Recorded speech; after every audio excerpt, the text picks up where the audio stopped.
Timnas Indonesia akan kembali melanjutkan perjuangan mereka untuk mendapat tiket ke Piala Dunia 2026.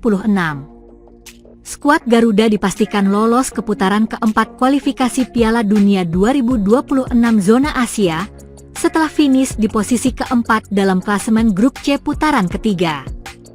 Mengantongi total 13 poin, Indonesia dan Arab Saudi yang berada di posisi ketiga dipastikan berlaga di putaran keempat yang akan digelar pada Oktober 2025. Dari putaran ketiga, sudah ada 6 tim dari Asia yang dipastikan lolos langsung ke Piala Dunia 2026. Mereka adalah Iran, Uzbekistan, Korea Selatan, Yordania, Jepang, dan Australia. Namun, ada isu besar yang mencuat akhir-akhir ini, di mana terjadi konflik besar di wilayah Timur Tengah yang melibatkan Iran dan Israel. Kedua negara tersebut saling mengirim misil dan rudal, dan kini konflik pun meluas karena Amerika Serikat, AS, nimbrung dalam perang tersebut. Presiden AS Donald Trump melancarkan serangan militer terhadap 3 fasilitas nuklir Iran di Fordo, Natanz, dan Isfahan. Tentu saja Iran tak tinggal diam dan meresponnya dengan melakukan koordinasi dengan sekutunya, Rusia.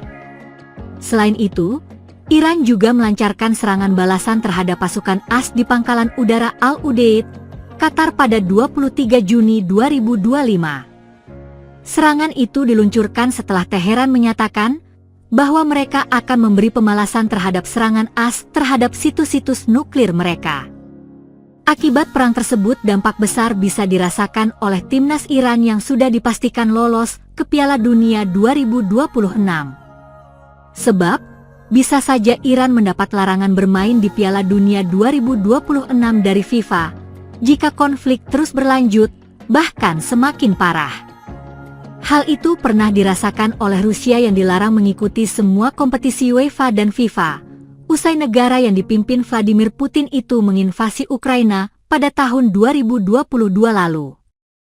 Meski begitu, hingga kini belum ada pernyataan resmi dari FIFA maupun Federasi Sepak Bola Amerika Serikat terkait larangan timnas Iran untuk bermain di Pildun. Di sisi lain, meski nantinya skenario terburuk harus diterima Iran, di mana mereka dicoret dari peserta Piala Dunia 2026, tapi timnas Indonesia tak bisa langsung menggantikan mereka untuk lolos langsung. Skuad Garuda masih harus tetap menjalani laga kualifikasi dan memastikan diri untuk mengamankan tiket ke Piala Dunia 2026. Sementara itu, pengundian grup Piala Dunia 2026 akan dilakukan pada bulan Desember 2025. Edisi tahun 2026 akan menjadi pertama kalinya bagi Piala Dunia diikuti oleh 48 negara dari seluruh dunia. Kanada, Meksiko, dan Amerika Serikat akan menjadi tuan rumah Piala Dunia 2026. Turnamen itu akan berlangsung pada 11 Juni, 19 Juli tahun depan. Pelatih Timnas Indonesia U23, Gerald Van den Burg, berbicara soal target Garuda Muda di ajang Piala AFF U23 2025. Juru taktik asal Belanda itu menegaskan dirinya tidak pernah memulai kompetisi tanpa target menang. Untuk itu, filosofi kemenangan menjadi prinsip utama yang ia tanamkan dalam skuad bentukannya jelang Piala AFF U23 2025. Kalau Anda memulai sesuatu, target saya selalu untuk menang, tegas Van den Burg saat ditemui sebelum memimpin latihan tim di Stadion Madia, Jakarta. Saya tidak pernah memulai musim dengan berkata saya akan kalah. Itu tidak normal, lanjutnya.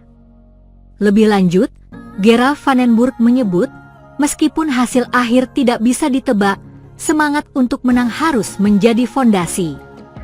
Ia menolak sikap pasrah dalam turnamen dan menginginkan pemainnya memiliki kebanggaan saat mengenakan lambang Garuda. Yang saya pikirkan adalah para pemain harus senang bermain untuk Indonesia, ujarnya. Van den Burg juga menekankan pentingnya karakter pemain dalam membentuk tim yang kuat. Menurutnya, bukan hanya kemampuan teknis yang dibutuhkan. Lebih lanjut, Gerald Van den Burg menyebut, Meskipun hasil akhir tidak bisa ditebak, semangat untuk menang harus menjadi fondasi.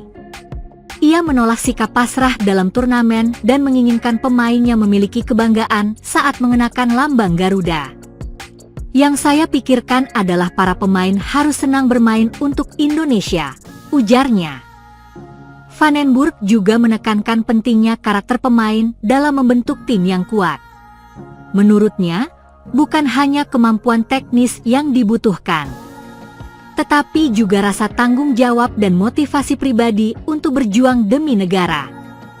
Hal serupa ia terapkan dalam pemilihan staf pelatih. Tidak ada kompromi dalam kualitas. Setiap orang yang bergabung dalam tim, termasuk 2 asisten pelatih asal Indonesia, Zulkifli Syukur dan Matthias Ibeo, dipilih karena kompetensi bukan popularitas. Staf saya hanya dipilih berdasarkan kualitas. Apa yang menurut saya berkualitas, itulah yang saya butuhkan, katanya. Saat ini, Vandenburg memimpin 28 pemain dalam pemusatan latihan di Jakarta. Turnamen Piala AFF U23 akan dimulai pada 15 Juli dan timnas Indonesia tergabung di grup A bersama Malaysia, Filipina, dan Brunei Darussalam. Pelatih timnas Indonesia Patrick Kluivert diharapkan punya target baru usai lolos ke putaran keempat kualifikasi Piala Dunia 2026 zona Asia. Strategi anyar juga perlu diusung karena lawan-lawan yang dihadapi kemungkinan punya kualitas dan karakter permainan berbeda. Timnas Indonesia berpeluang besar lawan 4 tim yakni Qatar, Arab Saudi, Uni Emirat Arab, dan Irak. Sedangkan Oman kemungkinan berada satu pot dengan Indonesia sehingga diperkirakan tidak segrup. Target timnas Indonesia di putaran ketiga kualifikasi sudah terpenuhi dengan melaju ke fase keempat. Kini skuad Garuda punya misi baru yang tak kalah sulit. Putaran keempat kualifikasi Piala Dunia 2026 zona Asia diikuti 6 tim. Nantinya peserta akan dibagi menjadi 2 grup berisi masing-masing 3 kesebelasan. Hanya juara dari masing-masing grup yang berhak mendapat tiket lolos ke Piala Dunia 2026. Sedangkan tim yang finish di posisi runner-up akan melanjutkan perjuangan ke putaran berikutnya. Selain punya target baru, timnas Indonesia juga butuh strategi baru. Ini berkenaan dengan lawan yang mungkin berbeda dari putaran ketiga. Satu hal yang pasti adalah Jai Idzes dan kawan-kawan akan melawan tim dari Timur Tengah. Beberapa di antaranya sudah pernah bersua di putaran sebelumnya. Arab Saudi sudah dihadapi pada putaran ketiga. Sedangkan Irak juga sudah dilawan di putaran kedua. Sementara Qatar, Uni Emirat Arab, dan Oman juga pernah bersua Indonesia dalam berbagai kesempatan. Hal positif tentunya jadi harapan. Untungnya, Kluivert mau berkompromi untuk meninggalkan prinsip 4 back yang jadi andalannya. Legenda Ajax Amsterdam dan Barcelona itu mau mendengar sekaligus menerapkan saran dari para asisten gua menggali kebutuhan serta kemampuan pemain yang ada. Timnas Indonesia kini menerapkan skema 3 back tengah seperti di era Shin Tae-yong. 2 bek sayap di kiri dan kanan berperan penting dalam menusuk zona lawan sekaligus menopang penyerang sayap di depan. Hasilnya, 2 kemenangan dan 2 kali kalah dari 4 pertandingan yang dipimpin Kluivert. Torehan itu cukup membawa timnas Indonesia ke putaran keempat kualifikasi.